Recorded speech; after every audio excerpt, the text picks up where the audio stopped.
Hello बच्चों, let's read the question. Fill in the blanks.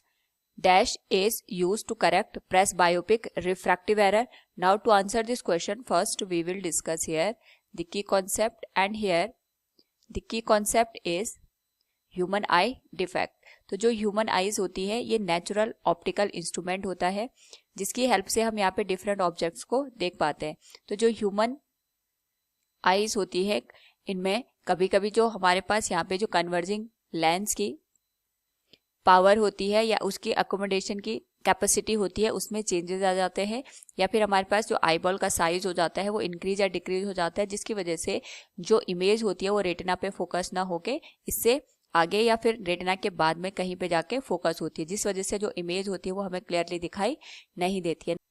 Now according to the question हमसे यहाँ पे पूछा गया है कि जो प्रेसबायोपिक रिफ्रैक्टिव एरर होता है उसको हम करेक्ट किस तरीके से कर सकते हैं. तो अगर हम बात करें यहाँ पे प्रेसबायोपिया की, तो इसके अकॉर्डिंग हमारे पास यहाँ पे जो एल्डर पर्सन होते हैं या जो ओल्ड एज पर्सन होते हैं इनकी जो यहाँ पे मसल्स होती हैं इनमें वीकनेस होने की वजह से जो पावर होती है कन्वर्ज करने की वो रेटिना पे क्लियरली नहीं हो पाती है. यानी अगर हमारे पास यहाँ पे जो ये आई लेंस दे रखा है इसके करस्पॉन्डिंग यहाँ पे सिलेरी मसल्स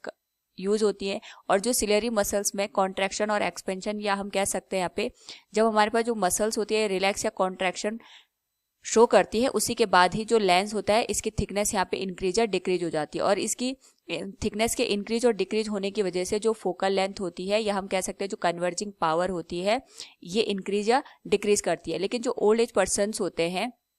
उनमें जो मसल्स होती है उनके वीक होने की वजह से जो इमेज होती है वो क्लियरली यहाँ पे रेटिना पे नहीं बन पाती है, और इस वजह से यहाँ पे जो नियर बाय ऑब्जेक्ट्स होते हैं ना वो ही क्लियरली दिखाई देते हैं, और ना ही जहाँ पे हमने जो ऑब्जेक्ट बहुत दूर पे रखे होते हैं या काफ़ी डिस्टेंस पे रखे होते हैं उनकी इमेज यहाँ पे रेटिना पे क्लियरली बन पाती है. तो यहाँ पे जो पर्सन होता है ये नियर बाय और फार ऑब्जेक्ट दोनों को ही क्लियरली नहीं देख पाता है. इस टाइप का जो एरर होता है ये हम कह सकते हैं डिफेक्ट होता है, इसको हम यहाँ पे प्रेसबायोपिया का नाम देते हैं. नाउ अगर हमें यहाँ पे प्रेसबायोपिया को करेक्ट करना है तो इसको करेक्ट करने के लिए बाईफोकल लेंस का यूज करते हैं. बाईफोकल लेंस हमारे पास एक ही स्पेक्टेकल्स में हम दो लेंसेज का कॉम्बिनेशन बनाते हैं, यानी इसमें जो फार ऑब्जेक्ट्स होते हैं उनको देखने के लिए कॉनकेव लेंस का यूज किया जाता है, और जो नियर बाय ऑब्जेक्ट्स होते हैं उनको देखने के लिए कॉन्वेक्स लेंस का यूज किया जाता है. लेकिन जब हम यहाँ पे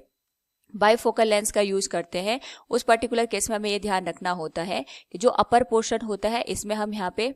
कॉनकेव लेंस का यूज करते हैं, और जो हमारे पास यहाँ पे बॉटम वाला पोर्शन होता है उसमें हम कॉन्वेक्स लेंस का यूज करते हैं. क्योंकि जो कॉन्वेक्स लेंस होता है इसका यूज रीडिंग और बुक्स, न्यूज़पेपर या फिर पास की चीज़ों को देखने के लिए किया जाता है, जबकि जो कॉनकेव लेंस है इसका यूज हम फार जो ऑब्जेक्ट्स रखे होते हैं इनको क्लियरली रेटिना पे फोकस करने के लिए यूज किया जाता है. तो according to the given question हम यहाँ पे कह सकते हैं बाईफोकल